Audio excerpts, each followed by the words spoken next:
Hi friends, welcome to sweet corn சமையல் YouTube channel. நம்ம இன்றைக்கி என்ன செய்ய போகிறோம்னா கல்யாண வீட்டு உருளைக்கிழங்கு பொரியல். நம்ம வீடியோக்குள்ளே போகிறதுக்கு முன்னாடி நம்ம சேனலை சப்ஸ்கிரைப் பண்ணிக்கோங்க. அப்போ தான் நம்ம போடுற வீடியோ அப்பப்போ வரும். நம்ம வீடியோக்குள்ளே போகலாம்.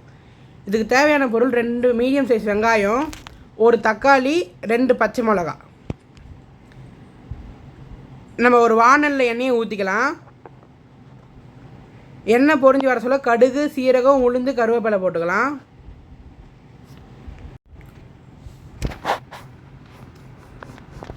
கருவேப்பிலை நல்லா பொரிஞ்சு வர சொல்ல நம்ம வெங்காயம் சேர்த்துக்கலாம். வெங்காயம் சேர்த்து நம்ம நல்லா வதக்க போகிறோம்.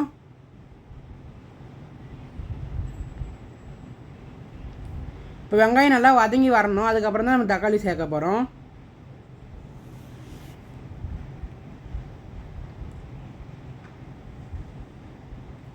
வெங்காயத்தை நீங்கள் சின்ன சின்ன பீஸாக கட்டும் பண்ணலாம், இல்லை நீங்கள் சாப் பண்ணி கூட சேர்த்துக்கலாம். கட் பண்ணால் தான் நம்ம கொஞ்சம் நல்லாயிருக்கும். நம்ம முழுசாக வாயில் மட்டும் நல்லாயிருக்கும். இப்போ நம்ம இஞ்சி பூண்டு விழுது சேர்த்துக்கலாம். இதுக்கு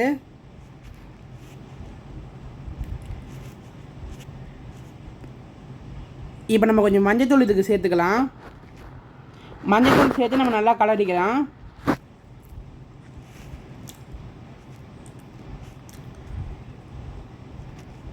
மஞ்சத்தூள் சேர்த்து நம்ம நல்லா கலரி வரும்போது நம்ம பெப்பர் சேர்க்க போகிறோம். பெப்பர் தூளாக மட்டும்தான் சேர்க்கணும். பெப்பர் போட்டு நல்லா கலரிக்கலாம். இப்போ நம்ம தக்காளி சேர்த்துக்கலாம். இதில் ஒரு தக்காளி சேர்த்தாலே போதும், இல்லை ரொம்ப புளிப்பு வந்துடும். ஸோ நம்ம ஒரு தக்காளி தான் சேர்க்குறோம்.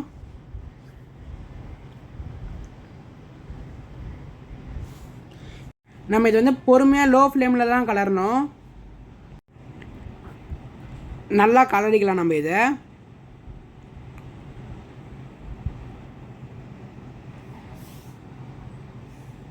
நம்ம நல்லா கலரி வரும்போது இதில் கொஞ்சம் உப்பு போட்டு நல்லா கலரலாம். இப்போ அதை நம்ம நல்லா வதக்கணும்.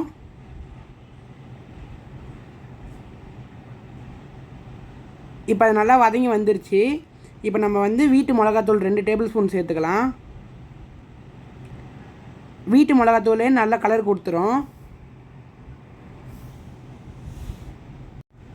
வீட்டு மிளகாத்தூள் சேர்த்து நம்ம நல்லா கலரிக்கலாம்.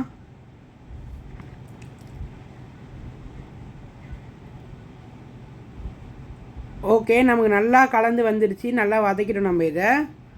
இப்போ நீங்கள் தண்ணி சேர்க்கறதா இருந்தாலும் சேர்த்துக்கலாம், இல்லை தொக்கா சாப்பிட்றதா இருந்தாலும் சாப்பிட்லாம். நான் லைட்டாக தண்ணி சேர்த்துருக்கேன். நம்ம இப்போ இதில் பட்டாணி சேர்த்துக்கலாம். நான் ஃபஸ்ட்டே பட்டாணி காட்டல, நான் வேக வச்சுட்டேன் அதை. ஸோ நான் இப்போ காட்டுற பட்டாணி சேர்த்துக்கலாம். பட்டாணி ஆப்ஷனல் தான், வேணும்னா சேர்த்துக்கலாம், இல்லை உருளைக்கிழங்கு மட்டும் போதும். உருளைக்கிழங்குமே நான் ஃபஸ்ட்டு காட்டல, நான் வேக வச்சுட்டேன் அதை. இப்போ நம்ம உருளைக்கிழங்கு சேர்த்துக்கலாம். பட்டாணி சேர்த்துட்டு நம்ம நல்லா கலர்ன பிறகு தான் உருளைக்கிழங்கு சேர்க்கணும். பட்டாணி சேர்த்தோடனே நம்ம உருளைக்கிழங்கு சேர்க்கக்கூடாது. நான் 3 உருளைக்கிழங்கு சேர்த்துருக்கேன். இது 5 பேர் சாப்பிட்லாம்.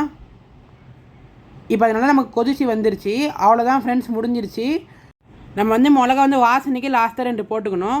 தேங்க்யூ ஃபார் வாட்சிங் த வீடியோ ஃப்ரெண்ட்ஸ்.